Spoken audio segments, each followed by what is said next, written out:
वर्तमान एक बड़ खबर सामना को आसुछि चलिथिबा युद्ध मध्य रंधन गैस तेल संकट को नहीं गृह में मत रखिंट प्रधानमंत्री नरेंद्र मोदी। देश में चलिथिबा रंधन गैस एवं संकट जो भली रही यारी मध्य प्रधानमंत्री नरेंद्र मोदी सूचना बेस गुरुत्वपूर्ण बहन करिछि भूमिका। देश में एलपीजी संकट मध्य विवृत्ति जारी करिसेंती प्रधानमंत्री नरेंद्र मोदी गृह रे। से कहते आम सरकार पेट्रोल एवं डीजेल गैस जोगाण को गुरुत्व भाव नेउछि एवं यह प्रभावित न करिबा पई प्रयास मध्य जारी रही। आमे समस्ते जानू जे देशर यार एलपीजी आवश्यकता 60% आमदानी मध्यप्राच्य उपर निर्भर करिथाए, किंतु जोगाण रे अनिश्चितता जोगु सरकार घरोई एलपीजी ग्राहक मानकु प्राथमिकता दैछंती। एही समय रे एलपीजी रो घरोई उत्पादन मध्य वृद्धि करा जाउछि। सारा देश में पेट्रोल एवं डीजेल जोगाण को सुगम रखिबा पई निरंतर प्रयास जारी करा जायतिबा नै प्रधानमंत्री नरेंद्र मोदी गृह रे उत्तर रखिछंती। तेबे देश में बढ़ुथिबा गैस एवं पेट्रोल दर को नहीं वर्तमान प्रधानमंत्री नरेंद्र मोदी गृह रे निजर मत रखिछंती एवं सबुठार बड़ कथा होउची प्रधानमंत्री कहउछंती जे किभଳି भाबरे आगामी दिन रे संकट न हबो तार पूरा व्यवस्था चलिथिबा नहीं प्रधानमंत्री कहछंती। अधिक आलोचना करबा मो सहित जोड़ी मो सहयोगी अभिनव आशुतोष। अभिनव ये एक बड़ चित्र आसुछि जेतेबेले भारत रे कोठी ना कोठी गैस संकट देखा गलानी गृह रे प्रधानमंत्री कहउछंती जे आगामी दिन रे किभଳି भाबरे संकट टाली हेबो से नहीं निजर प्रतिक्रिया रखिछंती। कोन कहछंती टिके विस्तार भाबरे कहिबे कि? निश्चित भाव में अर्चना देखु वर्तमान समय प्रधानमंत्री नरेंद्र मोदी जितेबाला संसद जरिया पूरा देशवासी निकट में किसी तथ्य रखिंट मध्यप्राच्य युद्ध स्थिति समय एवं अस्थिरता भितर केमिति भारतीयों छिड़ा होती सरकार से दिग को कहवा सहित भारत निजर तैल और इंधन आवश्यकता केमिति पूरण करुच्ची एवं आगक कौन रही रोडमैप से नहीं से निजर उत्तर रखिंट।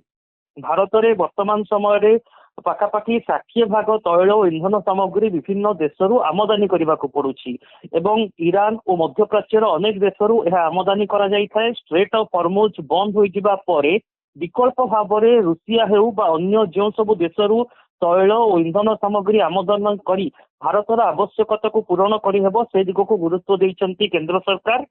एवं वर्तमान मध्य तैल और इंधन को नहीं भारत में सेमिति कोनोसी चिंताजनक स्थिति नथिबा कहते प्रधानमंत्री नरेंद्र मोदी। अपर पक्षरे मध्यप्राच्य युद्ध केमिति भारत और भारतीय माने प्रभावित होइचंती से दिग को मध्य से आज अभिभाषण में कहते।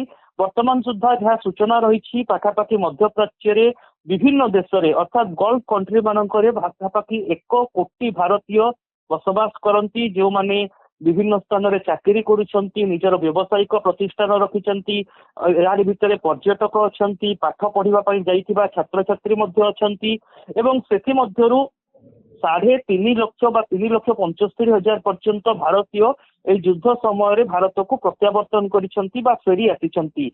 एमानंक भितर अधिकांश मेडिकल पाठ पढ़िबा पई जाइथिबा छात्र छात्री रहिछंती जो मानकर सुरक्षा को गुरुत्व देइछंती केंद्र सरकार।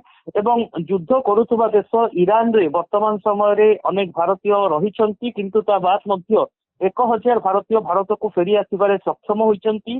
सेठारे मध्य जो भारतीय माने रहिछंती बा आखपाख पड़ोसी देश गुड़िक जो भारतीय माने रहिछंती सेमानंक सुरक्षा को दृष्टि रखी केंद्र सरकार 24 घंटिया कंट्रोल रूम रो व्यवस्था करिसेंती।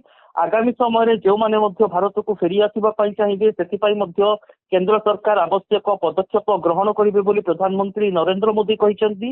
यार भितरे जो तैल और इंधन सामग्री कथा आपण कहउचंती जे भारतर तैल और इंधन आवश्यकता पूरण करबा पई भारत सरकार केवल अन्य देशरू आमदानी को गुरुत्व देई नाहंती बरं भारत भितरे मध्य वर्तमान सुधा पाखापाखि 53 लाख मेट्रिक टन तैल सामग्री संग्रह प्रक्रिया बा संरक्षण व्यवस्था करा जाइछि एवं आगकू यार कैपेसिटी को मध्य 65 लाख मेट्रिक टन करा जिबा उपरे कार्य करा जाउतबा कहिसंती मोदी। अर्थात वर्तमान समय भारत तैल और तैलजात सामग्री को नहीं अन्य देश उपर निर्भरशील हेले मध्य ए दिगरे भारत निजस्व भित्तिभूमि वृद्धि करिबारे सक्षम होई पारिछि। विशेष भाव में किछि दिन पूर्व मध्य केमिति किछि रिपोर्ट प्रकाश पाइथिले आपण जानिथिबे जे इथानल रो आवश्यकता को केवल तैल उत्पादन और पेट्रोलियम उत्पादन भितर सीमित रखिबा पई केंद्र सरकार जरूरी निर्देश देइथिले। पूर्वरु भारत रे ପାଖାପାଖି ଯେତିକି ଇଥାନଲ ଉତ୍ପାଦନ ହେଉଥିଲା ସେ ସଂଖ୍ୟା ମଧ୍ୟ ଯଥେଷ୍ଟ ବୃଦ୍ଧି ପାଇଛି ଏବଂ ଏହା ପେଟ୍ରୋଲିୟମ ଉତ୍ପାଦନରେ ମଧ୍ୟ ସହଯୋଗ କରୁଛି। ଅପରପକ୍ଷରେ ବିଭିନ୍ନ ତୈଳ ଏଜେନ୍ସି ମାନଙ୍କ ସହ କେନ୍ଦ୍ର ପେଟ୍ରୋଲିୟମ ମନ୍ତ୍ରଣାଳୟ ଲଗାତାର ଭାବରେ ଯୋଗସୂତ୍ରରେ ରହିଛି ଏବଂ କେମିତି ତୈଳର ଆବଶ୍ୟକତା ଅନୁଯାୟୀ ଏହାର ପରିବହନ ଦେଶର କୋଣ ଅନୁକୋଣକୁ ହୋଇପାରିବ ତା ଉପରେ ଗୁରୁତ୍ୱ ଦିଆଯାଉଛି। କିନ୍ତୁ ମଧ୍ୟପ୍ରାଚ୍ୟ ଯୁଦ୍ଧ ଦ୍ୱାରା ଯେଉଁଭଳି ଢଙ୍ଗରେ ପାକିସ୍ତାନ ଭଳି ଦେଶରେ ତେଲ ଟାଙ୍କି ଖାଲି ହୋଇଗଲା, ପେଟ୍ରୋଲ ପମ୍ପ ଗୁଡିକ ବନ୍ଦ ହୋଇଗଲା, ଅର୍ଥନୈତିକ ଅସ୍ଥିରତା ଚରମ ସୀମା ଲଙ୍ଘିଲା, ସେଭଳି ସ୍ଥିତି ଭାରତରେ ହୋଇନାହିଁ। ଏଣୁ ଭାରତ କୂଟନୈତିକ ସ୍ତରରେ ବିଭିନ୍ନ ଦେଶ ସହିତ ମଜବୁତ ସମ୍ପର୍କ ରଖିଥିବା କାରଣରୁ ଷ୍ଟ୍ରେଟ୍ ଅଫ୍ ହର୍ମୁଜ ଦେଇ ମଧ୍ୟ ଭାରତକୁ ଅନେକ ତୈଳ ବାହୀ ଜାହାଜ ପହଞ୍ଚିବା ସମ୍ଭବପର ହୋଇଥିଲା। ଆଉ ଯେତେବେଳେ ବର୍ତ୍ତମାନ ଷ୍ଟ୍ରେଟ୍ ଅଫ୍ ହର୍ମୁଜ ଇରାନ ଖୋଲି ଦେଉଛି ସେତେବେଳେ ମଧ୍ୟ ଆଗକୁ ତୈଳ ଇନ୍ଧନର ଆମଦାନୀ ଭାରତ ପକ୍ଷରେ ଆହୁରି ସହଜ ଓ ନିରନ୍ତର ହୋଇପାରିବ ବୋଲି ଆଶା କରାଯାଉଛି। ଏଣୁ ମୋଟାମୋଟି ଭାବରେ ପ୍ରଧାନମନ୍ତ୍ରୀ ଆଜି ଯେଉଁ ବକ୍ତବ୍ୟ ଦେଇଛନ୍ତି ସେଥିରେ ସେ ତୈଳ ଓ ଇନ୍ଧନ ସାମଗ୍ରୀର ଆବଶ୍ୟକତା ସାଙ୍ଗକୁ ଭାରତୀୟ ମାନଙ୍କର ସୁରକ୍ଷାକୁ ଦୃଷ୍ଟିରେ ରଖି କେନ୍ଦ୍ର ସରକାର କଣ ସବୁ ପଦକ୍ଷେପ ନେଇଛନ୍ତି ଏବଂ ଏହା ଦ୍ୱାରା ଆଗକୁ କଣ ସବୁ ପଦକ୍ଷେପ ନେବାର ଆବଶ୍ୟକତା ରହୁଛି ସେ ଉପରେ ଗୁରୁତ୍ୱ ଦେଇଛନ୍ତି। ନିହାତି ଭାବରେ ପ୍ରଧାନମନ୍ତ୍ରୀ ନରେନ୍ଦ୍ର ମୋଦି ଏକ ବଡ଼ ମନ୍ତବ୍ୟ ରଖିଛନ୍ତି ଗୃହରେ, ଯାହା ଦେଶବାସୀଙ୍କୁ ସୂଚନା ଦେଇଛନ୍ତି ଯେ କିଭଳି ଭାବରେ ଗ୍ୟାସ୍ ଏବଂ ତେଲ ଦର ଯେଉଁଭଳି ଭାବରେ ଅଭାବ ରହିଛି ତାହାକୁ କିଭଳି ଦୂର କରିହେବ ସେ ନେଇ ଦେଶବାସୀଙ୍କୁ ଏକ ପ୍ରକାର ଆଶ୍ୱସ୍ତି ହେଲା ଭଳି କଥା କହିଛନ୍ତି। ବହୁତ ବହୁତ ଧନ୍ୟବାଦ।